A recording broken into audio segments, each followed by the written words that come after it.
Going on, Preston? Not much. Can you hear me? Yep, I hear you good.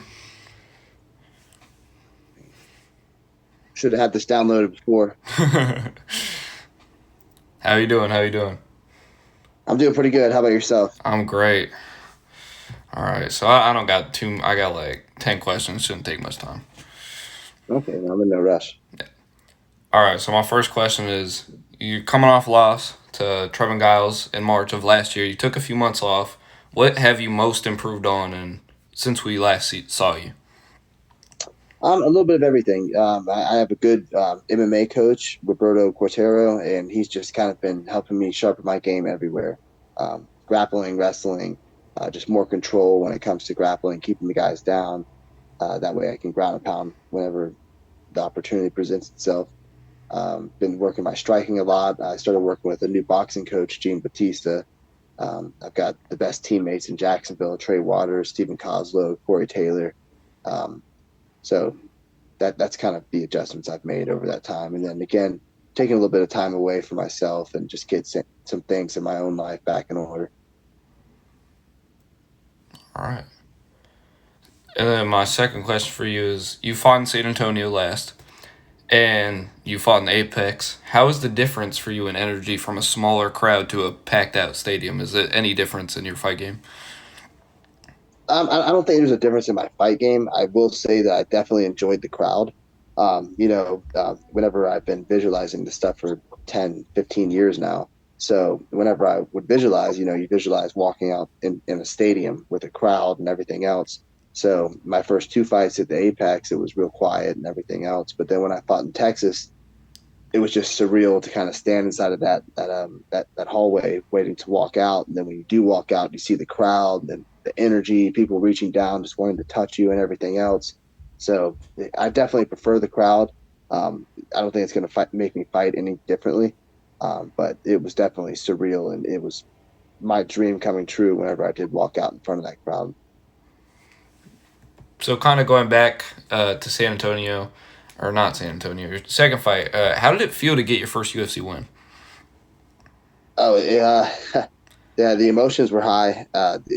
It was a dream come true. I feel like I belonged in the UFC.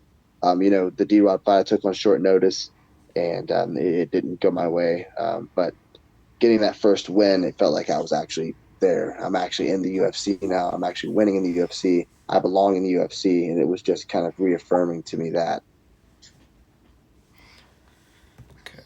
So, you kind of also led me into my next question. So, um, you've had like a lot of canceled fights, and like you're planning for one guy, and then they cancel. Same with this fight with Semmelsberg.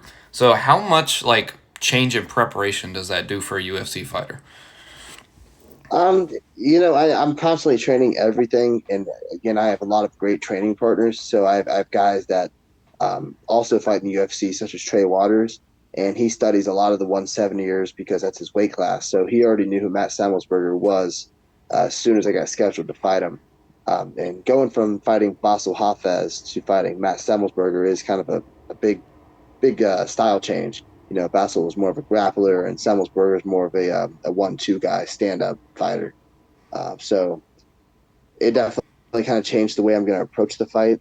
But mentally, it doesn't really affect me. It's the UFC, and I want to stay here. I belong here. I believe that I have what it takes to be championship material. So I'm going to fight whoever they put in front of me. The toughest guys, it doesn't matter to me. Um, so kind of talking about Semmelsberger, how has your camp came along this time around, and would you say you're 100% ready to knock his head off, pretty much? Oh yeah, 100%. I've studied these fights. I've had my corner study these fights. We've developed some good game plans. Obviously, sometimes game plans have to go out the window because they're studying me as well. So he probably knows what I'm going to be looking for.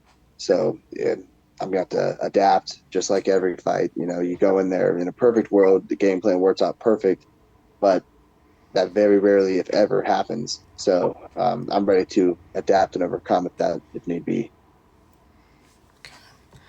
So, I mean, we got like 5 questions left. Uh, on Saturday. How do you see this fight going, and what should fight fans expect from you when you step in?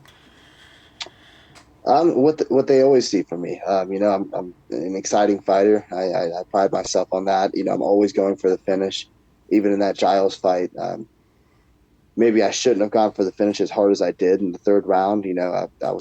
I'd say I won the first round for sure. The second round, I definitely lost. The third round was kind of could have gone either way. Sal Diamato gave me the third round, but also I dominated the first 3 minutes, and then with 90 seconds left in the fight, I'm sitting in top half guard. I could have just sat there. I could have just coasted, but I knew I was close to the fence, but I wanted to finish the guy. I'm always trying to be exciting. I hear the crowd, so it makes me want to please them and makes me want to get that finish and to be exciting. So instead of me just coasting, sitting in half guard, I step over to mount. I go for the head arm choke. I go for the arm bar as he's bridging. I go for this and that, and trying to finish. And then eventually that ends up with me being on my back for the last minute, which doesn't look good in the judge's eyes. So, and that cost me half of my pay. And this is what I do for a living. So that is kind of a tough pill to swallow. But, I live and learn, and it won't happen again. And I'm still going to be an exciting fighter, but I think I need to be more of a smart fighter. So this is kind of like a question I ask everybody in the interview. If you had 3 words to describe yourself as a fighter, what would they be? Aggressive, skilled in multiple areas, and confident. I like that answer. Okay, so let's see. Okay, so I got 2 more questions for you, and one of them is, where do you see yourself in the fight game in 10 years? It is a long period of time, but what do you expect at the end of your career? I expect to be the welterweight world champion. I can make welterweight on a 5 days notice any day of the week. I'm I'm not a small welterweight, but I'm not the biggest one. But nobody's going to outweigh me by more than 5 pounds. And in any fight that I've lost, I never felt like size and strength was the determining factor. It was always skill or me making a tactical mistake. So 10 years from now, I don't think I'll ever truly retire because I own a gym back in Jacksonville as well, and I coach and I play manager for a lot of amateur and regional pro fighters as well.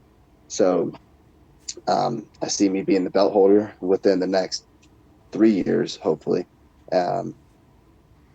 Not hopefully, but within the next 3 years, I plan on being the welterweight belt holder. 10 years, that's looking pretty far into the future. I'll be 38 by then, which that's still not that old considering all these fighters fighting well into their 40s. So it's kind of hard for me to say, but I'd say within the next 3 years, I see myself being that title holder. After this year, I'm glad I'm fighting at the beginning. I'm on the first card of this year because I plan on getting 4 in this year. Got to make sure I have tape my hands up real good in the back so I don't break my hands like I have in the past. That way I can get all of these fights in that I want to this year. Well, you answered one of my other questions, which was, do you plan to be active more this year? So, Yes, 100%. okay. When I fought D-Rod, I fractured, or I didn't fracture, I tore some ligaments and I tore some tendons in my hand. I got a real nasty scar from that now. But it's healed up completely. And then when I fought Elder, I actually broke the bone in my hand, so I had to get surgery on that. So that obviously took me away from the game for a little bit. But I plan on going into this fight, doing some damage, not the old Nate Diaz, go in there, Yeah, hit, don't get hit, walk out with a pocket full of cash. yeah. So this is kind of just like my personal question, not even the one that I had written down, because I think we'll probably be done at like 10, 12 or something like that. So I'm in no rush at yeah, all. okay. I was just making sure. How do you? I guess Matthew Simmelsberger, in the way that I've watched, he's kind of a weird, like freestyle kind of dude. How do you game plan for someone like that? I'm a little more range, a little bit more patience than I've showed in the past. I when I'm in there, I like to get right to it. When the bell rings, I like to step straight forward and get right to it. With Semmelsberger, he's a little bit unpredictable, like you said, that freestyle fighting. So just kind of playing a little bit more smart, um, feints, getting some reactions from him. Through the first round, play a little bit safer, stay at a further distance than I normally would. Usually I'm right in the guy's face the entire time. But this fight, the first round, I'm just going to relax and feint, move around, get some reactions out of them, see what those reactions are, and then capitalize on them in the second round. Okay, then I guess my last question here is with a win, loss, whatever happens on Saturday, is there a certain like card or opponent or like venue that you would like to fight at this year? Is there anybody you're eyeing? There's nobody I'm eyeing. Again, I'll fight whoever they put in front of me, whether it's the top guy or the low. I don't want to fight the lowest guy, but I'll fight whoever they put in front of me. I'm here to be one of the greatest, the title holder. So if I'm picking and choosing my fights, and that's not what a real champion does. So, I, but as far as like where I would like to fight is in Jacksonville, Florida, because that's where I was born and raised. I spent my entire life there. That's where all my friends and my family are. So it would be a dream come true to actually fight inside of the stadium in Jacksonville. And another thing is that's where I made my pro debut. Was at the I don't know, I think it's the ViStar Arena now. It's changed names over the years, but my very first pro debut was at the arena that the UFC goes to when they come to Jacksonville. So that would be a dream come true for me to fight in front of my hometown crowd. Okay, let me see. Do I got anything more? Nope, I don't got anything more. I really appreciate your time today. No problem at all. And all glory to God. And real quick shout out to all my teammates and training partners, especially my head coach, Professor Roberto Quintero, my corners, Trey Waters, Corey Taylor, and Professor, my boxing coach, Nate Campbell, my other boxing coach, Gene Batista, all my training partners, all my friends and family back home in Jacksonville, Florida. And huge shout out to Grappler Mag for always being there and always supporting me. So hopefully they see this. I'll post it. All right. Thank you so much. No problem.